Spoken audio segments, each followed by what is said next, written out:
अभी तक ये बलोच लिबरेशन वालों ने जो है बलोचिस्तान के बाहर कभी हमले नहीं किए, लेकिन वो कह रहा है अब हमें मजबूर होकर के फिर लाहौर रावलपिंडी मतलब आर्मी हेडक्वार्टर भी आना पड़ेगा। सर ये तो इतने दिन से हम लोग बात कर रहे हैं, बलूचिस्तान तो बस कहने के लिए वहाँ पर है, नक्शे में कि बॉर्डर पर बना हुआ है, बाकी वो पाकिस्तान की सेना, पाकिस्तान का सिस्टम वहाँ पर काम नहीं कर रहा है। जैसे आप देख ही रहे कि वो जनरल एक टैंक लेकर वहाँ पर घूम रहे हैं, इससे ही समझ में आ रहा है। और ये इसको आप नॉन सीरियस वार्निंग की तरह से मत देखिए। जो ये बलोच का लड़ाका जो कह रहा है, वो जिस तरह से बात कर रहा है, वो पहुंच ही जाएंगे किसी न किसी तैयारी है। हाँ, तैयारी वो कर रहे हैं लगातार।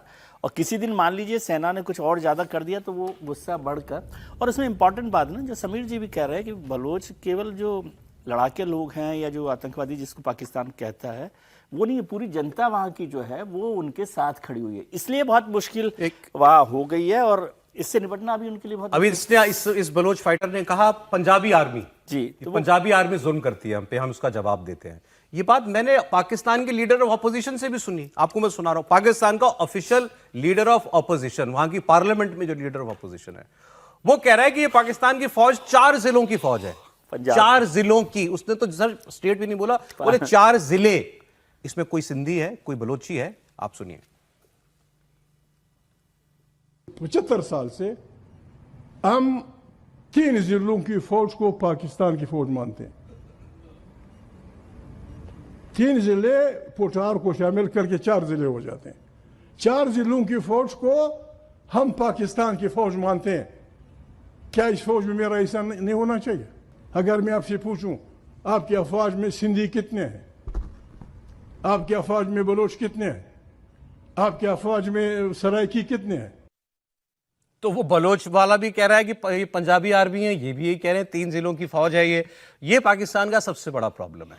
अब एक अंतिम बात आपको मैं एक CIA के एक्स ऑफिसर की बात, जिससे आपको पाकिस्तानी आर्मी के बारे में सारी असलियत पता चल जाएगी। अमेरिका तो दोस्त है ना पाकिस्तान का, आज से नहीं है, आजादी के बाद से ज्यादातर समय पाकिस्तान के साथ ही रहा ना अमेरिका। CIA का एक्स ऑफिसर कह रहा है कि पाकिस्तान की बदनसीबी पाकिस्तान की आर्मी है। इनकी वजह से पहले भी इनके देश के टुकड़े हुए, आज भी इनका देश टुकड़े टुकड़े होने की कगार पे इनकी फौज की वजह से, इनके जनरलों की वजह से पहुंचा हुआ है। और उस पर वो कहते हैं खास बात ये समझने की है कि ये अपने आप को बड़ा अकलमंद समझते हैं और हैं बेवकूफ पाकिस्तान के जनरल। सुनिए CIA x officer. Likes to say the problem with the Pakistani military is that they think they're the smartest strategists in the world, and they're among the worst strategists in the world. They come up with strategies which are just lousy. Proof? They've lost every war they fought. These guys think they're more clever than we are. And they have led their country into one disastrous adventure after another. The reason Pakistan is no longer the unified country it was of East and West Pakistan, and there's an independent Bangladesh, is because of the stupidity of the Pakistani generals. But they think they're smart. And as I said, I think our big problem now is containing their worst excesses and trying to help those civilian forces in Pakistan who want a healthy civil-military relationship gain enough influence to prevent those worst excesses from going forward. It's a difficult balance to achieve.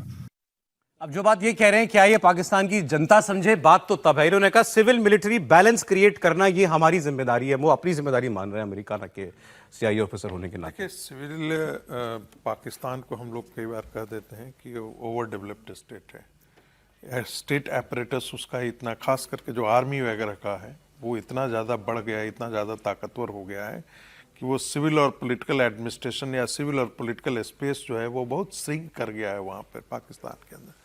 दूसरी बात, अभी जिक्र कर रहे थे कि भाई संतरे तो नहीं आते, सेब तो नहीं आते, आतंकवादी कैसे आते हैं। तो मैं उस समय थोड़ा एक चुटकुले में ही कह रहा था कि उनके लिए तो रास्ते बने हुए हैं, ट्रेड के रूट्स हैं, आतंकवादियों के रूट्स नहीं होते, उनके आने के रास्ते नहीं होते। तीसरी बात, इसमें कोई दो राय नहीं, और कहानी कुर्सी में भी हम लोगों ने कई बार इस बात की चर्चा की है कि पाकिस्तान की आर्मी का मतलब पंजाबी, और जो बांग्लादेश बना था तो उसमें कोई पाकिस्तान, जिसे कहते हैं ना, बलूच लोग अपने आप को पाकिस्तानी आवाम नहीं बोलते हैं, वो अपना देश अलग मानते हैं। सिंधी अपने आप को अलग मानते हैं। सिंधी आइडेंटिटी पाकिस्तानी आइडेंटिटी से कन्वर्ज नहीं करता है। जैसे बांग्लादेश का आइडेंटिटी जो है, बंगालियों की आइडेंटिटी जो है, वो पाकिस्तान की आइडेंटिटी से कन्वर्ज नहीं करता था, यही कारण है कि वो आज़ाद हुआ। उसी प्रकार से सिंध के लोग जो हैं वो जिये सिंध मूवमेंट चलाते थे। ये बात और है कि वो उस पर वाटर डाउन हो गया, लेकिन पंजाब के, सिंध के लोग और बलूच के लोग अपने आप को पाकिस्तानी अवाम के साथ, खास करके पंजाबियों के साथ अपने आप को एलाई नहीं करना चाहते, उससे अलग आइडेंटिटी ये करते हैं और यही उसके लिए खतरे की घंटी है। मैंने तो कल किसी को इनके यहाँ पाकिस्तान में बोलते ये सुना कि अरे तुमने बांग्लादेशी अलग कर दिए, पाकिस्तान बनाने में सबसे ज्यादा वोट तो उन्हीं लोगों ने दिया था, इनके यहाँ कोई कह रहा था और उन्हीं लोगों के साथ तुम नहीं रह पाए, इससे बड़ी और क्या बात होगी।